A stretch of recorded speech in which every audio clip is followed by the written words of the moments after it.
어, 예수님이 오늘이 승천주일인데요. 예수님이 승천하시기 전에 당부한 말씀이 있죠. 너희가 세상 끝까지 이르러서 내 증인이 되라. 그런 말씀을 하셨단 말이에요. 그럴 때 가르치고 행할 수 있도록 해라. 그런 당부를 하셨는데 대체로 많은 교회와 성도들이 이 말씀을 전도라는 것에, 그러니까 교회에 나와라 예수 믿어라라고 전하는 것에 국한돼서 생각하는 수가 있어요.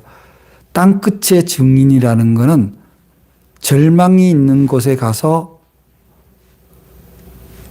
희망을, 죽음 앞에 가서 생명을, 고통받는 자에게 치유를, 억울한 자에게 가서 그 억울함을 풀어주는 그 절망의 끝,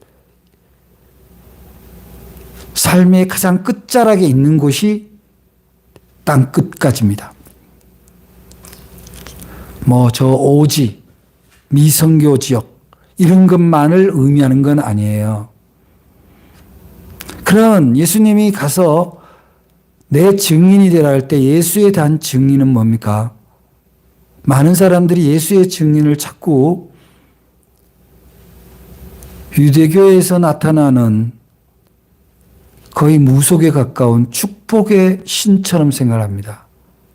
예수님이 축복을 안 주신다는 건 아니지만 단순히 축복의 신이 아니라 사랑을 나타내는, 우리 인간이 어떻게 해서 구원의 모습이 증명되느냐? 사랑으로 증명한다. 그것을 보여주신 분이 예수님이에요. 무엇으로? 말씀으로, 기도로, 치유로, 그렇게 공의로, 그렇게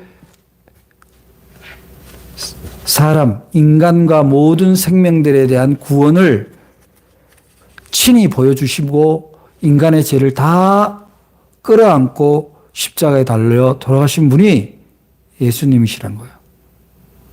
그럼 우리의 죄성은 십자가에 못 박혔는데 우리의 신앙으로 살아난 우리의 예수성, 그러니까 예수님을 따라가는 우리의 모습, 크리스천의 모습은 뭐냐? 결국은 사랑의 서번트죠. 섬기는 자로서의 삶입니다. 그런데 대부분 사람들이 섬긴다라는 말에 대해서 엄청난 부담을 가집니다. 내가 누구의 종노릇한다. 내 것을 내놓아야 된다. 이게 불신의 출발입니다. 오늘 말씀은 예수님이 그 제자들과 무리들에게 하는 말씀이에요. 주께서 이르시되 지혜 있고 진실한 청지기가 되어 주인에게 그 집 종들을 맡아 때를 따라 양식을 나눠줄 자가 누구냐. 오늘도 주님은 그 사람을 찾는 거예요. 우리가 예수를 믿는다고 할 때 예수를 믿는 이유는 나의 능력으로는, 나의 생각으로는 도저히 내가 그런 일을 할 수가 없어. 남을 돕는다든가, 무서운 곳에, 두려운 곳에 가서 복음을 전한다든가, 힘든 일을 내가 먼저 한다든가, 이런 일을 할 수가 없어요. 나는 할 수가 없다니까요. 그런데 예수님을 의지하면, 예수님이 함께 하신다고 하면 할 수 있다라는 것이 뭡니까? 그게 믿음인 거예요. 내가 공부를 못하는데 예수 믿으면 공부 잘해집니까? 내가 불성실한데 예수 믿으면 돈을 벌어요? 다 무속적 신앙관이에요. 예수님은 어떤 사람을 돕느냐? 하나님이 예수님을 보내서 이 땅에 뭘 보여주고 싶은 거냐면은 사랑이 있는, 평화를 이루고자 할 때 그 뜻이 있으면, 그 믿음이 있으면, 오로지 하나님을 믿고 예수님만 따라서 그 일을 하고 싶다라는 믿음만 있으면 그 일을 너를 통해서 내가 해주겠다 이거거든요. 이게 믿음입니다. 그럴 때 나한테 주어진 시간과 물질과 재능을 내 것이라고 단정 짓기가 어려운 거죠. 우리들의 믿음 중에서 첫 번째 첩경이 뭐냐면은 내게 주어진 것이 정말 내가 마음대로 할 수 있는 거냐라는 질문부터 가는 거예요. 내 부모가 나를 사랑하지만 내가 내 부모에게 뭐든지 요구할 수 있냐는 거죠. 내 마음대로 할 수 있냐는 거예요. 내가 내 자식을 사랑하지만 내 자식을 내 마음대로 할 수 있냐는 거예요. 내 것이 아닌데. 내가 한 달 일해서 벌은 돈이에요. 그 돈이 다 내 돈이니까 내 마음대로 써도 된다. 과연 정말 그래도 되는 건지 질문할 수 있어야 되는데 그게 하나님 앞에 청지기로서 겸손한 사람으로서 출발입니다. 크리스천은요 기본적으로 청지기로서 출발이에요. 예수 믿고 크리스천이 되었다. 그러면 그날로부터 나의 삶은 내 것이 아니라고. 물론 예수 안에서 자유가 있죠. 나의 즐거움도 소중해요. 그러나 나의 즐거움이 다른 사람의 즐거움을 빼앗아 오는 일이라면 절제해야죠. 그게 성령의 열매 아닙니까? 그 절제할 수 있는 능력이 믿음의 능력인 거예요. 절제하는 사람이 청직인 겁니다. 놀고 싶다고 막 놀고, 먹고 싶다고 막 먹고, 자고 싶다고 막 자고, 오락하고 싶은 만큼 하고, 무슨 드라마 대사에 바람을 피면서 사랑이 죄냐? 그런데 죄예요. 평화를 깨면 내 사랑을 위해서 다른 사람의 사랑을 깨고 다른 사람의 평화를 깨면 죄죠. 그걸 어떻게 내 사랑이라고 얘기를 하냐고. 물질도 마찬가지입니다. 내 건데 내 마음대로 하면 어때? 뭐 드라마에 종종 그런 장면 나오잖아요. 백화점 가서 백화점 종사자가 지 마음에 안 들다고 뺨을 때리고 그 물건들을 집어 던지고 그러고 누가 뭐라 그러면 숲에 던지면서 이걸로 퉁쳐. 죄입니다. 그런 극단적인 것만 죄가 아니라 내 것을 내 마음대로 쓰는 게 죄라는 거죠. 그래서 여러분들 앞으로 신앙생활을 하면서 제일 평화로운 삶을 유지를 해야 되잖아요. 오늘 말씀 제목이 청지기의 삶, 가장 평화로운 삶인데 제가 깨달은 건 그런 겁니다. 가장 평화로운 삶은요. 원래 내 것은 없다라는 마음이에요. 내 것은 없다. 원래 없다. 라고 생각하면요. 생기는 게 다 어때요? 오늘 아침에 새로운 하루가 시작된 것도 감사한 일이고 누군가가 함께 식탁을 나눌 수 있다는 것도 감사하고 그 식탁 위에 와 있는 밥상의 모든 식재료가 누군가의 수고를 통해서 왔다는 거 감사하고 내가 먹는 양식이 다 생명이라는 거 쌀도 생선도 채소도 육류도 누군가의 생명이에요. 그 생명이 나한테 왔다는 게 얼마나 감사하고 어떻게 우리가 감사하지 않을 수 있어요. 어떻게 기도하지 않을 수 있냐고. 내 돈 주고 샀으니까 내 마음대로다. 내 거다. 가정에서도 마찬가지예요. 부부간에 서로 소유격으로 생각을 하면요. 힘들어요. 자녀, 부모지간 또 소유격으로 생각하면 힘들단 말이죠. 그래서 가장 평화롭게 사는 것은 원래 내 것이 아니니까 좀 손해봐도 내 것을 좀 내놔도 덜 억울한 거예요. 근데 예수님의 방식은요, 내놓을 때 다시 채워지는 역사예요. 사랑을 나눌 때 사랑으로 채워지는 역사라고. 이게 정말 놀라운 섭리예요. 저는 그런 은혜로 살아가고 있다고 저는 제 자신에게서 너무 행복하고 하나님께 감사하고 있어요. 제가 어저께 제 아내와 산책을 하면서 그런 얘기 했어요. 저의 10대, 20대를 돌아보면요. 아무렇게 짝이 없는 인생이에요. 그런데 믿음을 가지고 회복을 했을 때 그리고 내가 하는 일이 내가 어떤 일을 하고 살아야겠다라고 마음먹었을 때 그 일들이 거의 다 이루어졌어요. 저는요, 송구하지만 목회자가 강단에 올라왔을 때는 가수가 노래를 할 때 서사가 느껴지는 것처럼 그 설교에도 설교하는 자의 서사가 느껴져야 된다고 믿는 사람이에요. 무슨 이런 강의가 아닙니다. 저는 말씀을 준비할 때마다 내가 은혜 받고 내가 경험하고 내가 증거할 수 없다면 그건 다 그냥 입 바른 소리에 불과하다. 그런데요, 공교롭게도 불편해요. 어떤 사람들이 그런 얘기를 합니다. 유튜브로 제 설교를 들은 사람이 목사님 말씀 너무 좋은데요. 그렇게 살기가 너무 힘들어요. 그래요. 왜 힘들까요?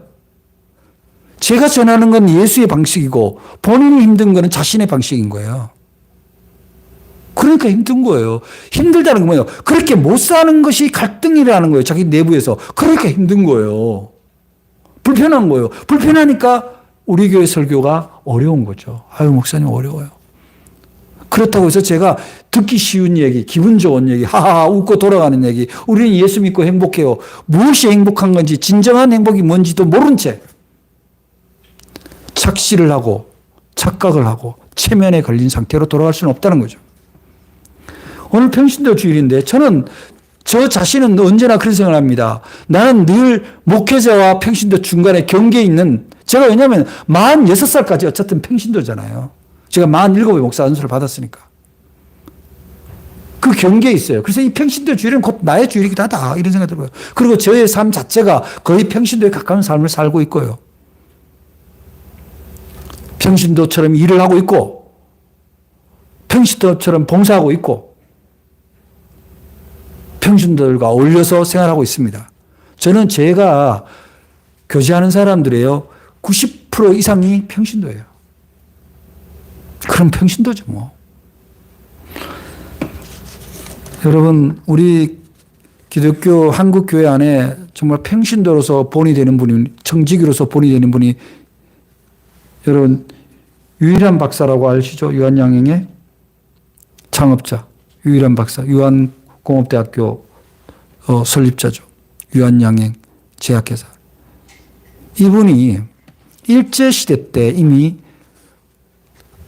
대한민국 최초로 그야말로 제약회사를 만들었어요. 그런데 그 제약회사에서 벌은 돈, 여러분 안티프라민 알죠? 이 안티프라민 우리 어릴 때, 제가 갓난아기 때 어릴 때도 다치면 안티프라민을 받치면 다 나왔어요. 진짜 종기, 뭐 하다못해 심지어 뭐 생채기, 여드름, 뭐 대인대, 오만대 다 발라. 만명통치하겠어요. 근데 지금도 있어요. 연고가. 그런데 그것이 엄청난 약효가 있는 거예요. 그래서 이분이 그 돈을 버는 거를 전부 일제시대 때는 독립자금으로. 해방하고 나서는 가난하고 어려운 사람들 돌보고, 그리고 장학금 주고 학교 세우고. 너 놀라운 거는 자기가 이제 나이가 들어서 은퇴를 하게 되었는데 그 유란 박사의 자녀들에게 단 한 푼도 물려주지 않아요. 이것은 원래 내 것이 아니었다. 하나님이 나한테 맡긴 거 나는 하나님이 하라는 데 돌려줬을 뿐이다. 나를 용시하지 마라. 그런 말씀을 하셨다는 거예요. 이분의 일화 중에 놀라운 게 뭐냐면은 보통 요새 이제 기본소득 얘기하잖아요. 기본소득이라는 건 뭐냐면 한 인간이, 한 가정이 최소한 살아가는 데는 최소한의 비용이 발생하는 거예요. 기본 비용이. 그 기본 비용을 우리가 그냥 기본 생활비라고 합시다. 기본 생활비를 국가는, 기업은 제공해야 된다고 보는 게 기본소득이에요. 근데 그런 용어가 없던 시대에 이미 50년대부터 이분은 기본소득을 했어요. 직원을 채용을 합니다. 묻습니다. 너네 식구가 몇 명이냐? 예, 어머니, 아버지, 제 아내와 아이들 둘, 그리고 동생들 둘 있습니다. 아, 그러면 한 8명 되냐? 네, 그렇습니다. 그러면 얘는 기본급여에다가 가족수당 8명을 살 수 있도록 급여를 줘라. 금방 들어온 직원도 똑같이. 예수님이 방식이죠. 예수님이 포도원 농장들을 일을 시켜서 예화를 하면서 뭐라고 했어요? 다 6시에 일 마치는데 5시에 온 사람도 하루 일당 줘라 그랬잖아. 그게 기본소득이에요. 그런데 예수 믿는 이상한 교회 다닌다면서 기본소득 얘기하는 사람을 욕하고 빨갱이라고 그런단 말이에요. 성경을 거꾸로 읽는 거죠. 그러면서 예수님이 뭐라고 그래요? 내 것을 가지고 내가 주는데 네가 왜 불만이냐는 거 아니에요. 여러분, 청지기는 그런 거예요. 이 위란 박사 같은 분이 왜 우리 대한민국 교회 안에 좀 많이 나왔으면 좋겠는데 부족한가? 세상 나가면 다 남들 갖는 이기심, 욕심 다 가지고 있고.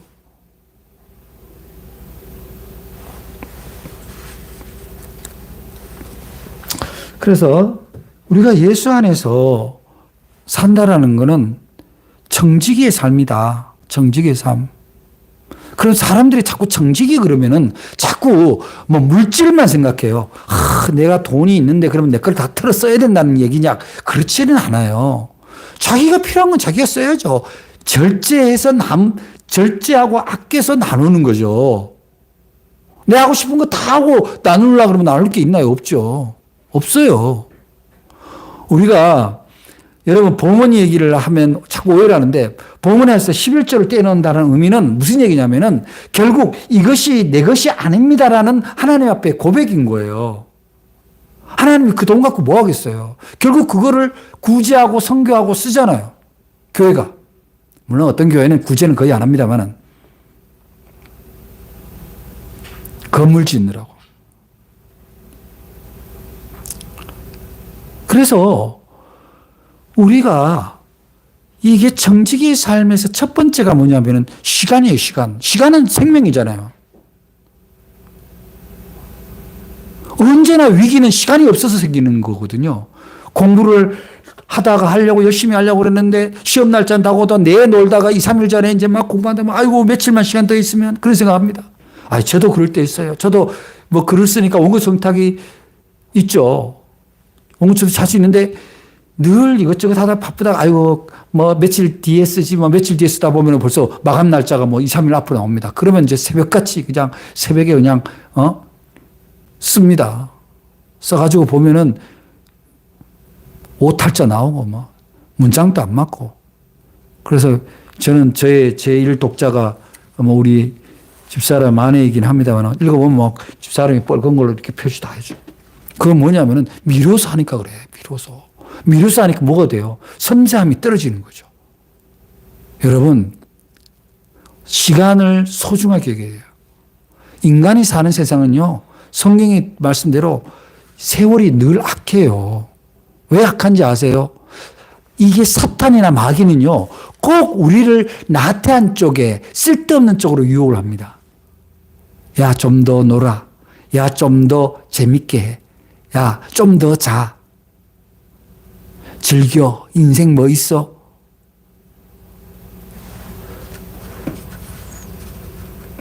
그런데 우리에게는 언제나 적당한 알맞은 게 있는 거예요. 그 알맞은 걸 찾는 게 지혜입니다. 그 지혜를 어떻게 우리가 찾을 수 있을까요? 바로 성령님을 통해서, 하나님을 통해서 찾는 수밖에 없어요. 뭐 여러분 많이 들은 이야기는 합니다만 어떤 사람이 아침에 일어나면은 띵동 하고 문자가 와요. 당신에게 1,440만 원이 입금했습니다. 이 돈은 오늘 안으로 당신이 써야 됩니다. 당신이 귀하게 쓰면 귀한 일이 생기고 싸게 쓰면 싼 일이 생기고 남겨두면 해소합니다. 여러분 아침에 일어나면 1,440만 원이 입금된다고 생각해 보세요. 하루가 24시간이 1,440시간이에요. 하루가 중요한 거예요. 하루가 내 인생을 바꿀 수가 있는 거예요. 그 귀한 시간을 여러분 하루만 일찍 왔으면 살 수 있었는데 그런 중환자 많이 보잖아요. 병원에. 하루만 일찍 왔어도. 그럼 하루라는 이 시간이 얼마나 귀한 시간이에요. 여러분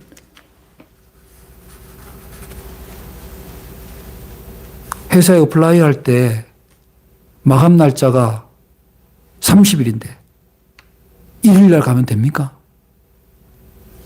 안 돼요.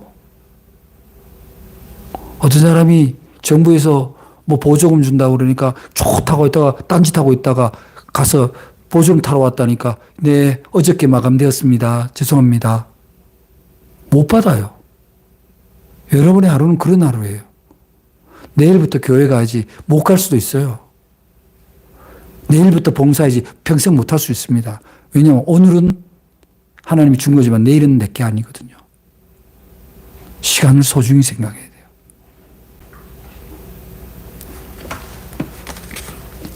그래서 에베소서 5장 15절부터 17절 방금 말씀한 대로 그런즉 너희가 어떻게 행할지를 자세히 주의하여 지혜 없는 자 같이 하지 말고 오직 지혜 있는 자 같이 하여, 이게 세월을 아끼라는 전제가 지혜 있는 자 같이 하여 세월을 아끼라. 24시간은 게으른 사람이나 부지런한 사람이나 성실한 사람이나 나태한 사람이나 동일합니다. 세월을 아끼라는 얘기는 그 생명 같은 1분을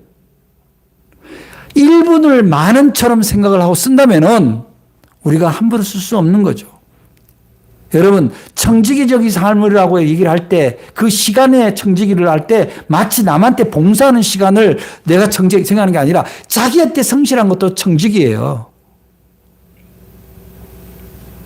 기도하는 생활을 하는 것도 청지기의 삶이다 이 말이에요.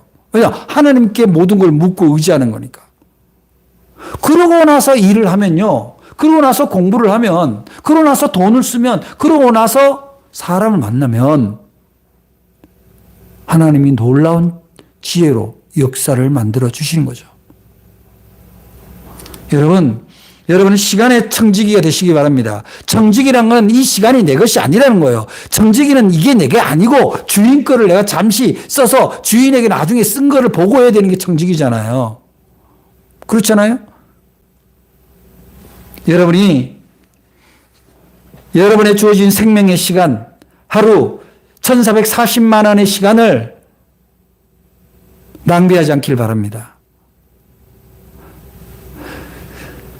낭비하지 말라는 얘기는 말하자면은 즐겁고 행복한 일에 쓰지 말라는 게 아니에요. 대부분의 사람들이요, 쓸데없고 욕심 때문에 시간을 소비하는 사람이 많아요. 감사하고 평화롭고 즐거운 데 시간을 보내는 게 아니라 욕심과 무익한 일에 시간을 쓴단 말이에요. 그 시간만 잘 아껴도 엄청난 하나님의 은총이 여러분에게 주어지는 거예요. 여러분, 제가 종종 얘기하지만 떡집에 일하는 사람이 영양실조로 죽거나 배고파서 죽을 일 없어요. 떡고물만 먹어도 배가 불러요. 우리는 하나님의 청지기지만 하나님이 우리에게 떡을 맡기는 거예요. 세상에 나눠줄 떡을, 나눌 떡을. 그 떡을 우리가 손에 묻은 것만 주워 먹어도 우리는 결코 줄이지 않는다는 것을 믿으시길 바랍니다. 그 다음에 재물의 청지기인데요. 사람들이 여기에 계속 시험 들고 넘어지거든요. 재물에 넘어집니다. 아나니아 삽비라 얘기 잘 아시죠? 내가 저 땅을 팔아서 선교하는데 하나님 앞에 바치겠다 얘기를 했어요. 근데 그 땅이 팔렸는데 생각보다 비쌌어요. 그래서 비싸게 오른 금액만큼은 자기가 빼고 그걸 헌금했습니다. 지금 생각해도 그런 정도는 대단한 거예요. 땅을 팔아서 그 돈을 뭐 반을 쪼개든 간에 어떤 걸 쪼개든 간에 준다는 자체가 대단히 헌금을 많이 한 거죠. 그렇지만 사도가 뭐라 그래요? 네가 그렇게 속이고 하나님을 속이고 살겠느냐? 그러자 그들이 곧 심판을 받습니다. 그 사람들이 헌금을 안 했기 때문에 심판을 받는 게 아니에요. 거짓을 했기 때문에 그래요. 거짓을. 하나님 앞에 거짓 맹세를 한 거죠. 드리기로 했으면 드려야지. 하나님은 돈을 보는 분이 아니라 진심을 보는 건데. 우리는 이 물질 앞에서 내가 이 물질이 교회에다 헌금을 하든지 어디 어려운 데다가 후원을 하든지 할 때 처음에 내가 생기는 마음이 있어요. 하나님 주신 마음이에요. 그보다 더 생긴 거는 뭐 말할 건 없지만, 그래서 내가 아유 어디 어려운데 내가 100만 원 해야 되겠다. 어휴, 다른 사람들 다 10만 원, 20만 원 되면 너무 많은 거 아니야? 아이, 50만 원도 많은 건데 뭐 50만 원만 하지 뭐. 이게 하나님 보실 때는 신실치 못하다는 거예요. 왜냐?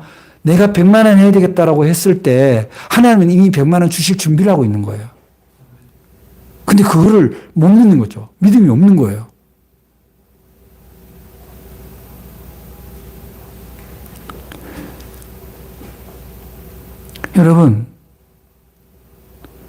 여러분, 나는 갖고 있는 게 없어요. 그런 얘기 하는데 없지 않아요. 다 있습니다. 있는데 드릴 게 없는 거예요. 들을 게 없는데 받고는 싶어요. 얼마나 이기적입니까? 저는 저희 모교에 일할 미랄교에서 박기세 목사님한테서 목회자로서 사역자로서 가장 잘 훈련받은 거는 재물에 대한 거였어요. 그냥 작정하면 해라. 그래서 제가 그때 작정한 게 뭐였냐면은 내가 하나님 이름을 팔아서, 예수님 이름을 팔아서 생긴 수입은 다 하나님 위해서 쓰겠습니다. 근데 이렇게 작고 작은 종이 그 일을 제가 이제 전도사로 임명받은 지는 23년째고 목회자로는 지금 18년째인데 하나님이 그걸 지금까지 지킬 수 있도록 해주셨어요. 우리는 계산이 불가능합니다. 교회가 쓰는 것도 불가능하지만 수입이 특정할 수 없기 때문에 불가능해요. 그런데 그냥 그대로 하는 거예요. 그냥 그대로.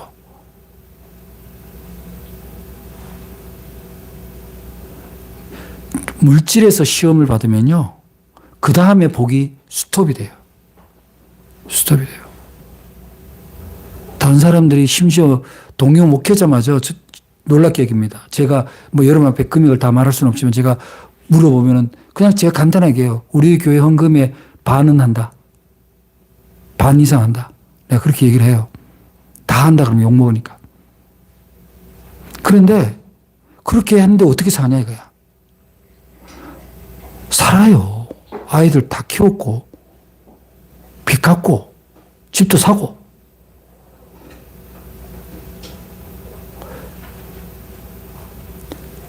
물질의 정직은 이런 겁니다. 하나님, 제가 이 하나님 주신 걸로 내가 다 쓸 수 없으니 좋은 일에 하나님이 쓰세요 하는 게 헌금이고, 바깥에 나가서 어려운 사람, 그 어려운 사람 먼저 찾지 마세요. 우리 가족 가운데, 친척 가운데, 이웃 가운데 있으면 그 사람을 위해서 내가 주머니 얼마라도 꺼내서 돕는 거예요. 그럴 때 하나님, 내가 지금 가진 게 이게 다지만 하나님 그냥 할 테니까 하나님이 책임지세요. 그렇게 하면 그 다음에 하나님이 아까도 얘기했지만 굶기지를 않아요. 창피하게 안 만든다니까. 제가 총각 때 회사 동료가 저 서울 서대문의 적십자병원에 입원을 했어요. 그런데 병원에 가는데 정말 빈손으로 갈 수가 없잖아요. 정말 가난하고 처참한 청년 시절이에요. 정말 저는 애틋하지만 돌아가고 싶지 않아. 근데 주머니를 탁탁 긁으니까 주머니에 그 당시 돈으로 한 1,000몇백 원 있어요. 그때 버스비가 한 200~300원 할 때인데. 그래서 귤을 사가지고 다 털어서 귤을 사가지고 갔습니다. 그래서 사갖다 주고 나오니까 차비가 없잖아요. 그래서 걸어서 그 친구도 너무 힘든 사람이에요. 너무 힘든 친구인데 걸어서 서대문에서 마포 대흥동까지 걸어서 왔던 기억이 있어요. 겨울에. 근데 걸어서 오고 찬바람을 쐬면서 걸어서 오는데도 하나도 억울하거나 하나도 불편하지 않고 그냥 아유 그래도 내가 잘했다 그런 마음으로 온 거예요. 뭐 그때 신앙심이 깊어서 그것도 아니고. 근데 하나님은 그 작은 것도 보신 것 같아요.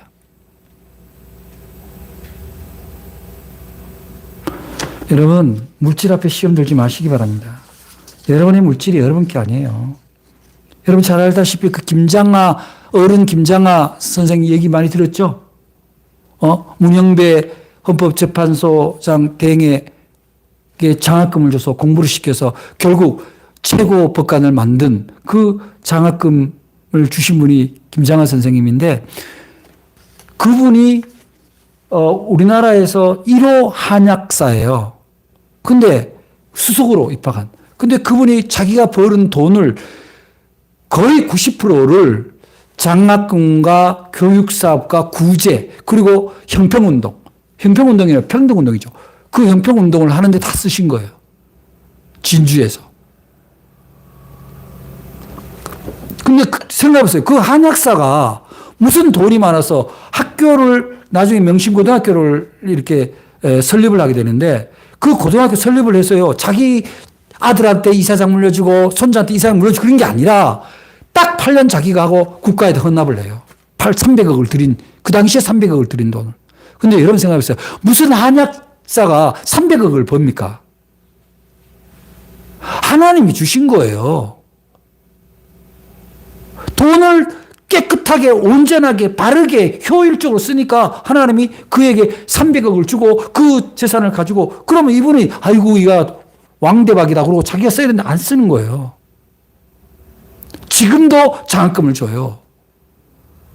그분 장학금을 받은 사람이 2,000명이 넘는데 그럼 2,000명이 넘으면 곱하기 100만 원이라도 얼마고 도대체 계산이 안 돼요. 그리고 그 지역에서 시민들이 환경운동이라든지 무슨 장애인 운동이라든지 시민운동이라든지 민주의식 운동이라든지 할 때 그냥 돈 딸리면 그분한테 간대요. 그러면 그분이 있는 거를, 그 자리에서 있는 걸 다 꺼내서 준대요, 그냥. 그분이 놀라운 청지기의 원리를 안 거예요. 재벌입니까? 어떻게 돈이 계속 나오냐고. 하나님은 그렇게 역사하는 거예요. 여러분과 그런 걸 경험하시기 바랍니다. 여러분이 하나님 앞에, 이웃 앞에 여러분의 물질을 썼을 때 하나님이 어떻게 채우는가를 역사를 경험을 했을 때 여러분은 비로소 청지기로서 행복한 삶을 살 수 있는 거예요. 야, 이거 장난이 아니네. 저는 그래요. 저는 그렇게 살고 있어요.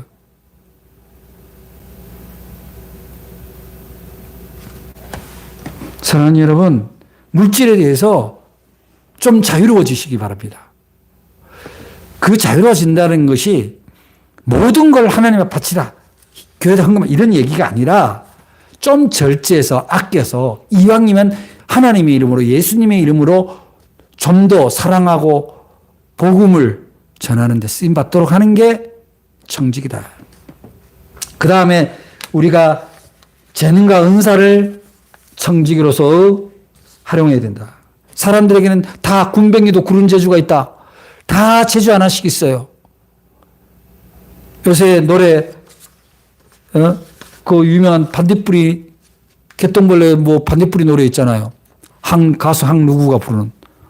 그거 엄청나게 이슈가 되는데 그 반딧불이가 뭐예요? 벌레지만 빛이 있다는 거잖아요.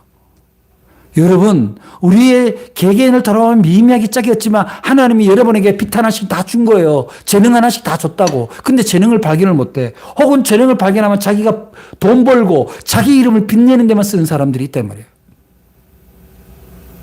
근데 재능을 하나님의 영광을 위해서 예수님의 증인이 되기 위해서 쓴다면 얼마나 좋아요. 하나님의 영광은 뭡니까? 사랑을 이루는 일이에요. 내 재능을 사람들이 서로 사랑을 느끼고 행복해 하는 데 쓸 수 있다면 그 재능은 너무나 감사한 일이죠. 우리 박민환